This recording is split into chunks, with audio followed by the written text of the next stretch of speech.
교실 뒤쪽 구석자리에 앉은 민지는 늘 조용했다. 성실하게 숙제를 해오고 수업 시간에 떠들지 않고 선생님의 말씀에 고개를 끄덕이는 모범생이었지만 그 누구도 그녀를 기억하지 않았다. 아니, 기억하려 하지 않았다고 하는 것이 더 정확할 것이다. 중학교 2학년 봄 새 학기가 시작되면서 반장 선거가 있었다. 민지는 조용히 손을 들어 후보로 나섰다. 그녀는 진심으로 반 아이들을 위해 일하고 싶었다. 하지만 그 순간 교실 앞쪽에서 환한 웃음을 지으며 일어선 지혜가 모든 것을 바꾸어 놓았다. 저도 반장에 나가고 싶어요. 지혜는 항상 교실의 중심에 있었다. 예쁘고 활발하며 무엇보다 아이들 사이에서 인기가 많았다. 그녀가 말하면 모든 아이들이 웃었고 그녀가 제안하면 모든 아이들이 따랐다. 선거 결과는 뻔했다. 압도적인 표차로 지혜가 반장이 되었고 민지는 겨우 3표를 받았다. 그 이후로 지혜는 미묘하게 민지를 배제하기 시작했다. 반 아이들과 함께 점심을 먹을 때 자연스럽게 민지 자리만 빼고 책상을 붙였다. 체육 시간에 팀을 나눌 때 민지는 항상 마지막까지 남았다. 수학여행에서 방을 배정할 때도 민지는 혼자 선생님과 함께 머물러야 했다. 민지는 혼자 있는 게 좋아하나 봐. 지혜가 다른 아이들에게 말했다. 우리가 끼워주려고 해도 싫어하는 것 같아. 이런 식으로 지혜는 민지를 자연스럽게 소외시켰다. 직접적인 괴롭힘은 아니었지만 더 교묘하고 지속적인 방식이었다. 민지가 발표를 하면 지혜는 작은 소리로 친구들과 웃었고 민지가 칠판에 답을 쓰면 지혜는 틀렸다는 듯이 고개를 저었다. 아이들은 자연스럽게 지혜의 반응을 따라했다. 점심시간이 되면 민지는 혼자 구석에서 도시락을 먹었다. 다른 아이들이 왁자지껄 떠드는 소리를 들으며 민지는 자신이 투명인간이 된 것 같다고 생각했다. 누군가 자신의 이름을 부르기를, 누군가 자신에게 말을 걸어주기를 간절히 바랐지만 그런 일은 일어나지 않았다. 집에 돌아가면 어머니가 물었다. 학교 재미있니? 친구들과 잘 지내고? 민지는 늘 네, 재미있어요 라고 대답했다. 어머니를 걱정시키고 싶지 않았다. 하지만 혼자 있는 방에서 민지는 종종 울었다. 베개에 얼굴을 묻고 소리 없이 눈물을 흘렸다. 고등학교에 올라가서도 상황은 크게 달라지지 않았다. 지혜는 다른 학교로 갔지만 민지는 이미 외톨이라는 꼬리표가 붙어 있었다. 중학교 동창들이 몇 명 있었고 그들은 자연스럽게 민지를 무시했다. 새로운 친구들에게도 민지는 어색하고 어둡게 비춰졌다. 민지는 점점 더 조용해졌다. 수업이 끝나면 바로 집으로 돌아가고 쉬는 시간에는 혼자 책을 읽었다. 그녀는 공부에 더욱 매진했다. 성적만큼은 누구보다 좋았다. 하지만 그것으로 외로움이 채워지지는 않았다. 졸업식 날 민지는 다른 아이들이 서로 연락처를 주고받는 모습을 멀리서 바라봤다. 그녀의 연락처를 물어보는 사람은 아무도 없었다. 민지는 혼자 교실을 나섰고 그 순간 학창시절의 외로움과 상처를 뒤로하고 새로운 출발을 다짐했다. 하지만 그 상처는 쉽게 아물지 않았다. 대학에 가서도 사회에 나가서도 민지는 항상 혼자였다. 다른 사람들과 어울리는 것이 어려웠고 먼저 다가가는 것이 두려웠다. 지혜와 그 무리들이 남긴 상처는 민지의 마음 깊숙이 자리 잡고 있었다. 35세가 된 민지는 더 이상 그 시절의 소극적인 소녀가 아니었다. 대학교를 수석으로 졸업한 후 대기업에 입사하여 꾸준히 승진을 거듭했고 지금은 마케팅 부장이라는 제법 높은 직책에 있었다. 늘 완벽주의적이었던 성격은 직장에서 빛을 발했다. 그녀가 맡은 프로젝트는 항상 성공적이었고 동료들과 부하 직원들은 그녀를 신뢰했다. 결혼도 순탄했다. 남편 준호는 같은 회사 동료였는데 민지의 조용하지만 깊이 있는 성격을 이해하고 사랑해 주었다. 그는 민지의 과거를 알고 있었고 그녀가 사람들과 어울리는 것을 어려워한다는 것도 잘 알고 있었다. 그래서 더욱 따뜻하게 민지를 감싸 안았다. 두 사람 사이에는 현우라는 아들이 있었다. 12살인 현우는 아버지를 닮아 밝고 활발한 성격이었다. 민지는 현우가 자신과 같은 외로움을 겪지 않기를 간절히 바랐다. 그래서 더욱 세심하게 아이를 돌봤다. 현우의 학교 생활, 친구 관계, 학업 상황을 꼼꼼히 챙겼다. 다행히 현우는 학교에서 인기가 많았다. 성격이 밝고 운동도 잘하며 공부도 제법 잘했다. 친구들이 집에 놀러 오기도 하고 현우도 친구들 집에 놀러 가곤 했다. 민지는 그런 현우를 보며 안도했다. 적어도 자신과 같은 외로움은 겪지 않을 것이라고 생각했다. 민지는 현우의 학교인 세빛초등학교에서도 활발히 활동했다. 학부모회 부회장을 맡고 있었고 학교 발전 기금에도 꾸준히 기부했다. 학교 행사가 있을 때마다 적극적으로 참여했고 다른 학부모들로부터 신뢰를 받았다. 민지는 이런 자신의 모습에 만족했다. 더 이상 구석에서 눈치를 보는 사람이 아니었다. 민지 씨 덕분에 이번 바자회가 대성공이었어요. 학부모회 회장인 영희가 말했다. 정말 감사해요. 민지는 미소를 지으며 고개를 끄덕였다. 이제 그녀는 누군가에게 필요한 사람이었다. 의존받는 사람이었다. 그 느낌이 좋았다. 과거의 상처가 완전히 아물었다고 할 수는 없지만 적어도 이제는 당당하게 살아갈 수 있다고 생각했다. 민지는 현우의 성장을 지켜보며 뿌듯함을 느꼈다. 아이는 자신감 넘치고 밝게 자라고 있었다. 학교에서도 반장을 맡고 있었고 친구들과의 관계도 원만했다. 민지는 자신이 못 이룬 것들을 현우를 통해 대리만족하고 있었다. 엄마, 오늘 학교에서 새로운 친구가 전학 왔어요. 현우가 말했다. 이름이 서연이에요. 되게 조용한 것 같아요. 민지는 현우의 말에 귀를 기울였다. 그럼 내가 친절하게 해줘야지. 전학 온 친구는 처음엔 적응하기 어려울 거야. 네, 알아요. 내일 같이 점심 먹자고 할게요. 민지는 현우의 따뜻한 마음씨가 자랑스러웠다. 적어도 현우는 누군가를 외롭게 만들지 않을 것이라고 확신했다. 그것만으로도 민지는 만족했다. 하지만 가끔 혼자 있을 때 민지는 여전히 그 시절의 상처를 느꼈다. 거울을 보며 머리를 빗을 때 문득 교실 뒤쪽 구석자리에 앉아있던 자신이 떠올랐다. 그 외로움과 서러움이 다시 밀려왔다. 하지만 민지는 그런 감정을 빨리 털어내려고 노력했다. 과거는 과거일 뿐이라고 스스로에게 말했다. 3월 새 학기가 시작되고 첫 번째 학부모 모임이 열렸다. 민지는 평소와 다름없이 단정한 옷차림으로 학교에 도착했다. 그녀는 이미 많은 학부모들과 친분이 있었고 자연스럽게 인사를 나누며 교실로 들어갔다. 교실 앞쪽에 앉아 담임 선생님의 말씀을 들으면서 민지는 문득 뒤쪽에서 들려오는 익숙한 웃음소리에 고개를 돌렸다. 그 순간 민지의 심장이 멎는 것 같았다. 뒤쪽 구석자리에 앉아있는 여자는 분명히 지혜였다. 20년이 넘는 세월이 흘렀지만 지혜의 얼굴은 크게 변하지 않았다. 여전히 예쁜 편이었지만 예전의 화려함은 많이 사라졌다. 머리는 단정하게 묶여 있었고 화장도 연하게 되어 있었다.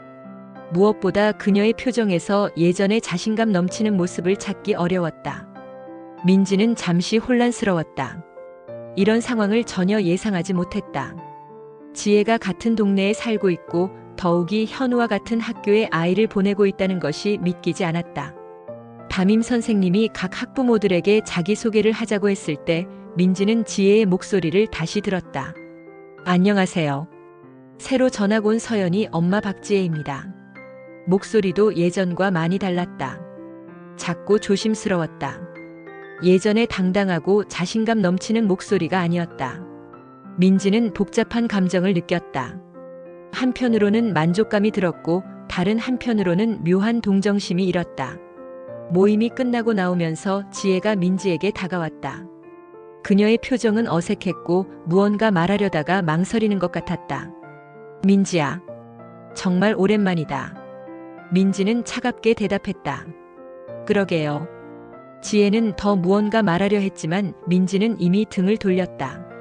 그녀는 다른 학부모들과 인사를 나누며 자연스럽게 지혜를 외면했다. 지혜는 혼자 서 있다가 조용히 학교를 나갔다. 집에 돌아가는 길에 민지는 계속해서 지혜를 생각했다. 그녀가 새로 전학 온 서연이 엄마라고 했다는 것은 무슨 의미일까? 왜 전학을 온 것일까? 그리고 왜 그렇게 초라해 보였을까? 집에 도착해서 준호에게 오늘 있었던 일을 말했다. 준호는 민지의 과거를 알고 있었기 때문에 그녀의 복잡한 감정을 이해했다. 어떤 기분이었어? 준호가 물었다. 잘 모르겠어요. 복잡했어요. 민지가 답했다. 한편으로는 속이 시원하기도 했고 다른 한편으로는 측은하기도 했어요. 예전에 당당했던 모습은 전혀 찾아볼 수 없었거든요. 준호는 민지의 손을 잡았다. 그때 많이 힘들었지? 민지는 고개를 끄덕였다. 지금도 그때 생각하면 화가 나요. 왜 그렇게 나를 괴롭혔는지, 내가 뭘 잘못했는지. 현우가 방에서 나와서 말했다. 엄마, 오늘 서연이랑 점심 먹었어요. 되게 조용한 친구예요. 말도 별로 안 하고. 민지는 현우의 말에 귀를 기울였다. 그래? 어떤 것 같았어? 외로워 보였어요. 그래서 내일도 같이 먹자고 했어요. 민지는 현우의 말을 듣고 복잡한 감정을 느꼈다. 서연이는 지혜의 딸이었다.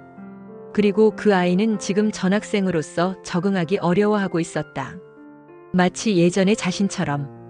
그날 밤 민지는 잠들기 어려웠다. 지혜의 모습이 계속 떠올랐다. 그리고 현우가 말한 서연이의 모습도 생각났다. 민지는 자신도 모르게 과거로 돌아가고 있었다. 며칠 후 민지는 학부모 단체 채팅방에서 지혜의 이름을 발견했다. 담임 선생님이 새로 온 학부모를 소개하며 채팅방에 초대한 것이었다. 민지는 그 순간 예전의 감정이 다시 밀려오는 것을 느꼈다. 안녕하세요. 서연이 엄마 박지혜입니다. 잘 부탁드립니다. 지혜의 인사 메시지에 다른 학부모들이 환영 메시지를 보냈다. 민지는 아무런 반응을 보이지 않았다. 그리고 슬슬 계획을 세우기 시작했다. 민지는 학부모회에서 상당한 영향력을 가지고 있었다. 그녀의 의견은 항상 존중받았고 그녀가 제안하는 것들은 대부분 받아들여졌다. 민지는 이런 자신의 위치를 이용하기로 했다. 첫 번째 기회는 곧 찾아왔다. 다음 주에 있을 학교 체험학습 프로그램에 대한 안내를 나누어주는 일이었다. 민지는 자원에서 안내문을 배포하겠다고 했다. 그리고 의도적으로 서연이네 가정통신문을 빼먹었다. 서연이 엄마한테는 안내문이 안 갔나 봐요. 다른 학부모가 말했다. 아, 제가 실수했나 봐요. 미안해요. 민지가 답했다. 하지만 그녀는 추가로 전달해주지 않았다. 결국 지혜는 다른 학부모를 통해 뒤늦게 안내문을 받았지만 신청 기간이 이미 지나버렸다. 서연이는 체험학습에 참여할 수 없었다. 두 번째는 학부모 단체 채팅방에서 일어났다. 민지는 자신의 영향력을 이용해 지혜를 서서히 배제하기 시작했다. 지혜가 질문을 하면 답변을 하지 않거나 다른 화제로 돌렸다. 다른 학부모들도 자연스럽게 민지의 분위기를 따라갔다. 혹시 내일 체육대회 때 준비물이 따로 있을까요? 지혜가 물었다. 민지는 그 질문을 무시하고 다른 주제로 대화를 이끌어갔다. 아, 그런데 다들 작년 체육대회 때 찍은 사진 봤어요? 정말 재미있었는데. 다른 학부모들은 민지의 화제에 따라 작년 체육대회 이야기를 시작했다. 지혜의 질문은 묻혔다. 세 번째는 더 직접적이었다. 학부모들끼리 소규모 모임을 가질 때 민지는 의도적으로 지혜를 제외했다. 이번 주 금요일에 학부모들끼리 차 한잔 할까요? 민지가 제안했다. 좋아요. 다른 학부모들이 호응했다. 민지는 일부 학부모들에게만 따로 메시지를 보냈다. 물론 지혜는 제외였다. 지혜는 다른 학부모들이 모임 후기를 채팅방에 올리는 것을 보고 나서야 자신이 제외되었다는 것을 알았다. 점점 지혜는 학부모들 사이에서 외면받기 시작했다. 민지가 의도적으로 만든 분위기였지만 다른 학부모들은 그런 사정을 모른 채 자연스럽게 지혜를 배제했다. 지혜는 점점 더 조용해졌고 채팅방에서도 거의 말하지 않게 되었다. 이런 상황은 서연이에게도 영향을 미쳤다. 아이들은 부모들의 분위기를 민감하게 느끼는 법이었다. 서연이는 점점 더 위축되어 갔다. 현우가 집에 와서 말했다. 엄마, 서연이가 요즘 더 조용해졌어요. 혼자 있는 시간이 많아진 것 같아요. 민지는 현우의 말을 들으며 묘한 만족감을 느꼈다. 동시에 약간의 죄책감도 들었지만 그것은 금방 사라졌다. 지혜가 자신에게 했던 일을 생각하면 이 정도는 당연하다고 생각했다. 하지만 민지의 복수는 거기서 끝나지 않았다. 그녀는 더 치밀하게 계획을 세웠다. 학교에서 진행하는 각종 프로그램에서 서연이를 제외시키기 시작했다. 영재 교육 프로그램, 독서 클럽, 방과 후 교실 등. 민지는 자신의 영향력을 이용해 서연이가 참여할 수 없도록 만들었다. 서연이가 적응을 잘 못하고 있는 것 같은데 이런 프로그램에 참여하는 것이 부담스럽지 않을까요? 민지가 담임 선생님에게 말했다. 담임 선생님은 민지의 의견을 존중했다. 그녀는 항상 아이들을 위해 좋은 제안을 하는 학부모였기 때문이다.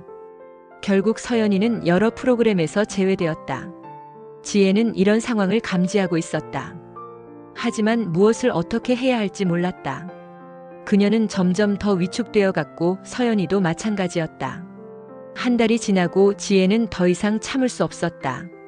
서연이가 학교에 적응하지 못하고 있었고 집에서도 점점 말수가 줄어들고 있었다. 아이가 엄마 나 다른 학교로 가고 싶어라고 말했을 때 지혜는 무언가 해야 한다고 느꼈다. 그날 저녁 지혜는 민지의 집 앞에 나타났다. 초인종을 누르고 한참을 기다린 후 민지가 문을 열었다. 민지는 지혜를 보고 놀란 표정을 지었다. 민지야, 잠깐 이야기할 수 있을까? 민지는 잠시 망설였다. 그리고 현관문을 열어 지혜를 안으로 들였다. 거실에 앉은 지혜는 초라해 보였다. 손은 떨리고 있었고 눈은 빨갛게 충혈되어 있었다. 무슨 일로 왔어요? 민지가 냉담하게 물었다. 지혜는 한동안 말을 못했다. 그리고 갑자기 소파에서 일어나 민지 앞에 무릎을 꿇었다. 민지야, 제발. 민지는 당황했다. 이런 상황을 예상하지 못했다. 일어나요. 뭐 하는 거예요? 하지만 지혜는 일어나지 않았다. 눈물을 흘리며 말했다. 민지야, 내가 정말 잘못했어. 중학교 때, 고등학교 때, 너한테 얼마나 못됐었는지 알아. 그때 내가 정말 어렸고 바보였어. 너를 괴롭혔던 것. 정말 미안해. 민지는 지혜의 모습을 내려다보며 복잡한 감정을 느꼈다. 한편으로는 만족감이 들었지만 다른 한편으로는 어색함도 느꼈다. 지금 와서 사과한다고 달라질 게 뭐가 있어요? 민지가 말했다. 알아. 너무 늦은 거 알아. 하지만 제발. 지혜가 더 큰 소리로 울었다. 서연이는 아무 잘못 없어. 내가 못났던 건데. 내 아이까지 힘들어하는 게 너무 괴로워. 민지는 지혜의 말에 뭔가 찔리는 것을 느꼈다. 서연이는 정말 아무 잘못이 없었다. 그저 지혜의 딸이라는 이유로 힘들어하고 있었다. 서연이가 학교에 적응을 못하고 있어. 친구들과도 어울리지 못하고. 이제는 전학을 가고 싶다고 해. 민지야, 내가 대신 다 짊어질게. 내가 어떤 처벌을 받아도 상관없어. 하지만 내 아이만은. 제발 내 아이만은. 지혜는 바닥에 머리를 조아리며 울었다. 그 모습은 과거 교실에서 당당하게 웃던 지혜와는 완전히 다른 모습이었다. 민지는 그런 지혜를 보며 이상한 감정을 느꼈다. 제발 민지야. 내가 너한테 한 짓이 얼마나 나쁜 건지 이제 알겠어. 너도 그때 이런 기분이었을 거야. 외롭고, 힘들고, 아무도 내 편이 아닌 것 같고. 내가 정말 잘못했어. 민지는 지혜의 말을 들으며 과거의 상처가 다시 아픈 것을 느꼈다. 동시에 지혜의 절망적인 모습에서 묘한 동정심도 느꼈다. 일어나세요. 민지가 말했다. 민지야, 제발. 일어나라고 했어요. 지혜는 천천히 일어났다. 그녀의 얼굴은 눈물로 범벅이 되어 있었고 화장이 번져 있었다. 민지는 지혜에게 물티슈를 건넸다. 서연이가 어떤 아이인지 알아요? 민지가 물었다. 조용하고 착한 아이예요. 누구에게도 해를 끼치지 않아요. 그럼 왜 전학을 가고 싶어 한다고 생각해요? 지혜는 대답하지 못했다. 그녀도 알고 있었다. 민지가 의도적으로 자신과 서연이를 외면하고 있다는 것을. 당신이 나에게 했던 일을 기억해요? 민지가 차갑게 물었다. 기억해요. 다 기억해요. 그때 내가 얼마나 힘들었는지 알아요? 죄송해요. 정말 죄송해요. 민지는 지혜를 바라보며 생각했다. 이것이 자신이 원했던 복수였을까? 지혜가 무릎을 꿇고 사과하는 모습을 보는 것이 정말 만족스러웠을까? 이상하게도 민지는 예상했던 만큼 만족감을 느끼지 못했다. 오히려 공허함과 함께 묘한 죄책감이 들었다. 특히 서연이 이야기를 들었을 때는 더욱 그랬다. 민지야, 내가 정말 잘못했어. 이제 알겠어. 너한테 얼마나 못됐었는지. 하지만 서연이는 정말 아무 잘못이 없어. 제발. 민지는 지혜의 말에 더 이상 답하지 않았다. 그녀는 일어나서 현관문을 열었다. 가세요. 민지야. 가라고 했어요. 지혜는 더 이상 말하지 못하고 집을 나갔다. 민지는 문을 닫고 거실에 주저앉았다. 마음이 복잡했다. 이것이 정말 자신이 원했던 것이었을까? 그날 밤 민지는 잠들 수 없었다. 지혜의 절망적인 모습이 계속 떠올랐다. 그리고 서연이의 모습도 생각났다. 현우가 말했던 대로 서연이는 정말 외로워 보였다. 마치 과거의 자신처럼. 민지는 침대에서 일어나 현우의 방으로 갔다. 아이는 깊이 잠들어 있었다. 민지는 현우의 얼굴을 바라보며 생각했다. 만약 현우가 다른 아이들로부터 외면당한다면 어떤 기분일까? 만약 현우가 서연이와 같은 상황에 처한다면? 민지는 가슴이 답답해지는 것을 느꼈다. 그녀는 거실로 나가서 소파에 앉았다. 지혜에 대한 분노는 여전했다. 하지만 서연이에 대한 죄책감은 더욱 커져가고 있었다. 다음 날 아침 현우가 학교에 가기 전에 말했다. 엄마, 서연이가 어제 울었어요. 민지는 현우의 말에 가슴이 찔렸다. 왜 울었는데? 모르겠어요. 점심시간에 혼자 있다가 갑자기 울기 시작했어요. 제가 괜찮냐고 물어봤는데 아무 말 안 하고 그냥 울었어요. 민지는 현우의 말을 듣고 있을 수 없었다. 그녀는 서연이가 자신 때문에 울고 있다는 것을 알고 있었다. 현우야, 서연이한테 더 친절하게 해줘. 네, 알아요. 그런데 엄마, 서연이가 왜 이렇게 외로워하는지 알아요? 민지는 현우의 질문에 답하지 못했다. 그녀는 자신이 만든 상황이라는 것을 아이에게 말할 수 없었다. 회사에서도 민지는 집중할 수 없었다. 계속해서 지혜와 서연이 생각이 났다. 점심시간에 민지는 학교 근처 카페에서 혼자 커피를 마시며 생각에 잠겼다. 과거 자신이 얼마나 외로웠는지 다시 떠올렸다. 점심시간에 혼자 구석에서 도시락을 먹던 모습, 체육시간에 팀에서 제외되어 서 있던 모습, 아무도 자신의 이름을 불러주지 않던 기억들. 그런 외로움과 상처를 서연이가 지금 똑같이 겪고 있었다. 민지는 자신이 지혜와 똑같은 일을 하고 있다는 것을 깨달았다. 아니, 어쩌면 더 나쁜 일을 하고 있었다. 지혜는 그래도 어린 나이에 그런 일을 했지만 자신은 성인이 되어서 의도적으로 한 아이를 괴롭히고 있었다. 오후에 민지는 담임 선생님에게 전화를 걸었다. 선생님, 서연이가 어떤 아이인지 궁금해서요. 서연이요? 조용하고 착한 아이예요. 그런데 아직 적응을 잘 못하고 있는 것 같아요. 친구들과도 잘 어울리지 못하고. 혹시 서연이가 참여할 수 있는 프로그램이 있을까요? 그러고 보니 몇 가지 프로그램에서 제외되어 있네요. 김민지 어머님께서 서연이가 적응하기 어려워할 것 같다고 하셔서. 민지는 자신이 한 일이 얼마나 잘못된 것인지 다시 한번 느꼈다. 그녀는 담임 선생님에게 서연이를 프로그램에 다시 포함시켜달라고 요청했다. 그날 저녁 민지는 준호에게 모든 것을 털어놓았다. 나 정말 나쁜 일을 했어요.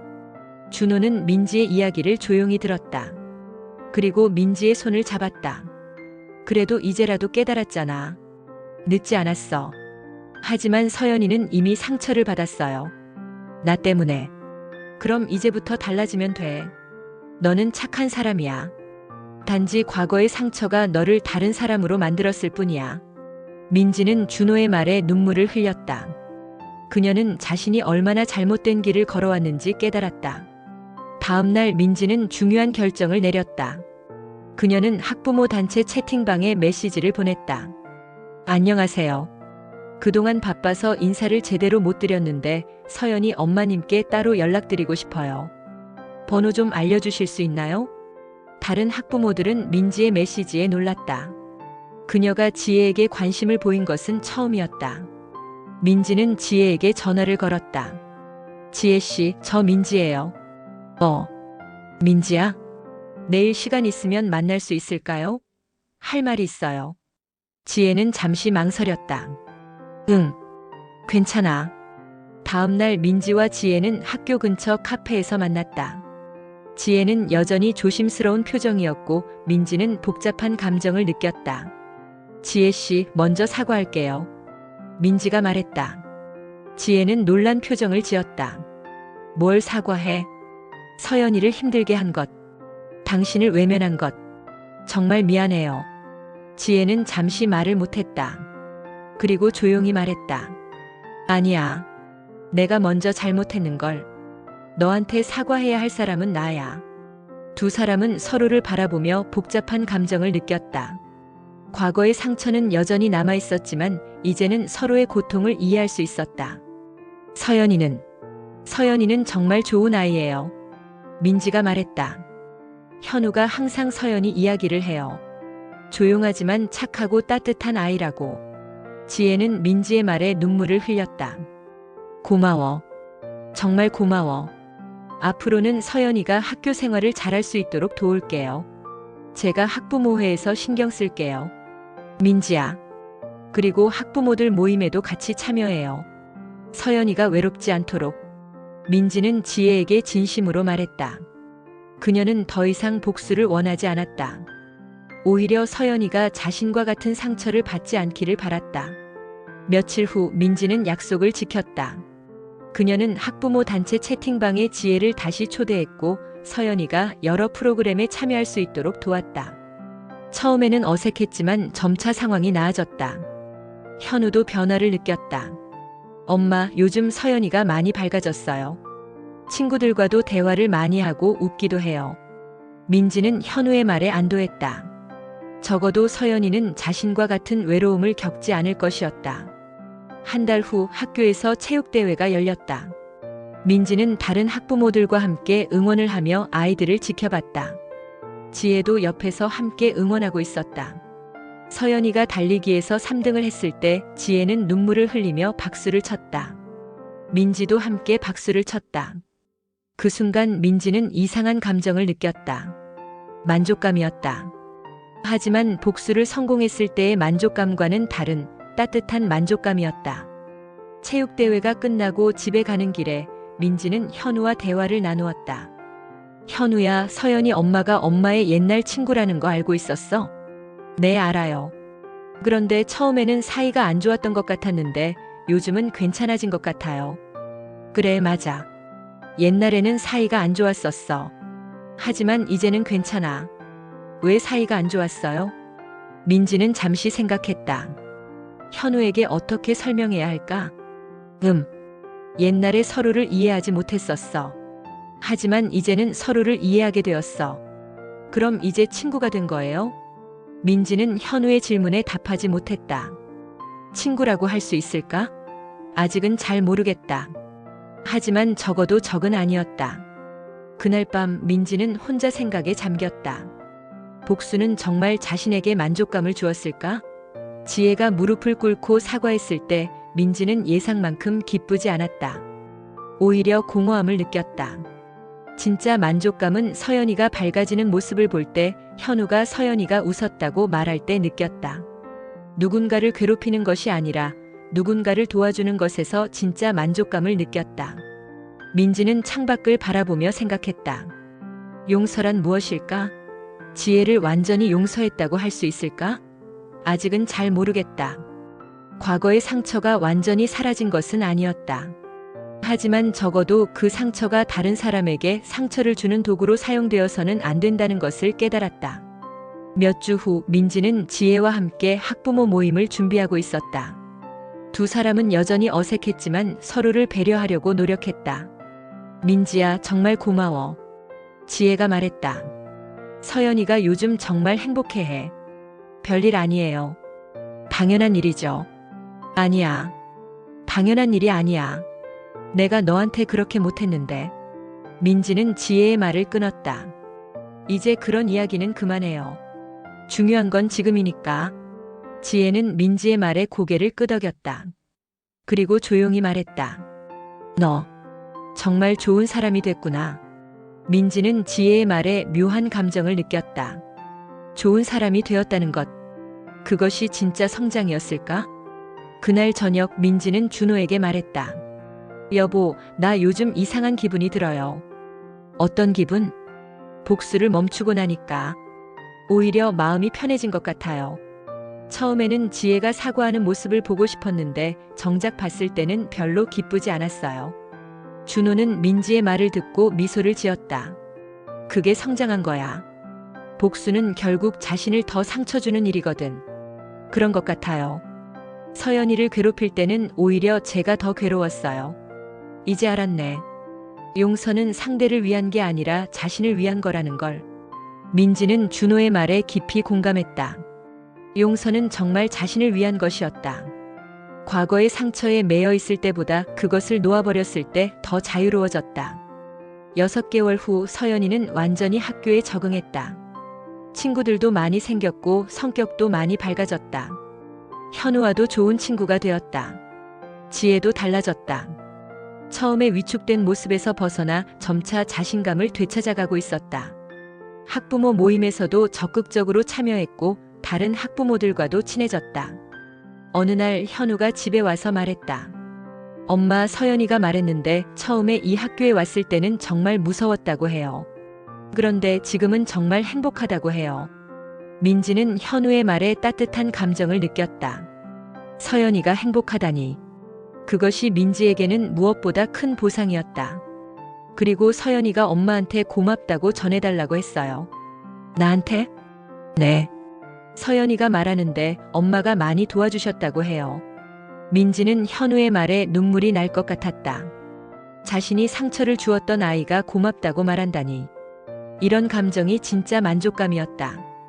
1년 후 서연이는 학급 부회장이 되었다. 그리고 현우와 함께 학교 대표로 각종 대회에 참가했다. 민지는 그런 서연이를 보며 뿌듯함을 느꼈다. 지혜와 민지의 관계도 많이 개선되었다. 완전한 친구라고 할 수는 없지만 적어도 서로를 이해하고 존중하는 관계가 되었다. 어느 날 두 사람은 함께 커피를 마시며 대화를 나누었다. 민지야, 내가 너한테 물어봐도 될까? 뭐든 물어보세요. 너, 나를 용서한 거야? 민지는 지혜의 질문에 잠시 생각했다. 용서했을까? 완전히 용서했다고 할 수 있을까? 잘 모르겠어요. 완전히 용서했다고 할 수는 없을 것 같아요. 가끔은 아직도 그때 생각이 나면 화가 나거든요. 그럼. 하지만 그 화가 다른 사람에게 상처를 주는 도구로 사용되어서는 안 된다는 걸 알았어요. 특히 서연이 같은 아이에게는 더욱이요. 지혜는 민지의 말에 고개를 끄덕였다. 고마워. 정말 고마워. 그리고 지혜 씨, 하나 더 말하고 싶은 게 있어요. 뭐? 용서는 상대를 위한 게 아니라 자신을 위한 거라는 걸 알았어요. 복수할 때는 계속 과거에 매여 있었는데 복수를 멈추고 나니까 더 자유로워졌어요. 지혜는 민지의 말에 깊이 공감했다. 맞아. 나도 그때 너한테 못됐을 때는 사실 행복하지 않았어. 왜 그랬는지 지금 생각해보면 나도 모르겠어. 아마 우리 모두 어렸었던 것 같아요. 지금은 어른이 되었으니까 더 현명하게 살아야죠. 그날 오후 민지는 혼자 산책을 하며 생각에 잠겼다. 과거의 상처는 완전히 사라지지 않았다. 하지만 그 상처가 자신을 지배하지는 않았다. 오히려 그 상처를 통해 다른 사람의 아픔을 이해할 수 있게 되었다. 서연이가 처음 전학 왔을 때의 모습이 떠올랐다. 조용하고 위축된 모습이 과거의 자신과 너무 닮아 있었다. 그래서 더욱 복잡한 감정을 느꼈던 것 같다. 하지만 이제 서연이는 밝고 자신감 넘치는 아이가 되었다. 그 변화를 지켜보는 것이 민지에게는 무엇보다 큰 기쁨이었다. 민지는 집으로 돌아가며 생각했다. 진짜 용서란 무엇일까? 완전히 잊어버리는 것일까? 아니면 기억하되 그것에 매이지 않는 것일까? 아마 후자가 맞을 것 같다. 과거를 완전히 잊을 수는 없다. 하지만 그 과거가 현재를 지배하지 않도록 하는 것, 그리고 그 과거의 경험을 통해 더 현명해지는 것이 진짜 용서일 것이다. 그날 밤 민지는 일기를 썼다. 오늘도 서연이가 밝게 웃는 모습을 보았다. 그 웃음을 보니 내 마음도 따뜻해졌다. 과거의 상처는 여전히 아프지만 그 상처가 누군가에게 상처를 주는 도구로 사용되어서는 안 된다는 것을 깨달았다. 용서는 상대를 위한 것이 아니라 나를 위한 것이었다. 과거에 매여 있을 때보다 지금이 훨씬 자유롭고 행복하다. 민지는 일기를 덮고 창밖을 바라봤다. 내일도 서연이가 밝게 웃기를, 현우가 건강하게 자라기를, 그리고 지혜도 행복하기를 바랐다. 과거는 잊을 수 없지만 반복하게 두지는 않겠다. 그것이 민지의 다짐이었다. 과거는 잊을 수 없지만 반복하게 두진 않겠습니다. 여러분이라면 어떤 선택을 하셨을까요? 가해자의 사과 진심으로 받아들일 수 있으셨겠나요? 그리고 아이에게까지 벌을 주는 게 옳았을까요? 여러분의 생각을 댓글로 나눠주세요. 이런 깊이 있는 이야기들이 계속 궁금하시다면 구독과 좋아요도 꼭 부탁드립니다. 당신의 응원이 다음 이야기 제작에 큰 힘이 됩니다.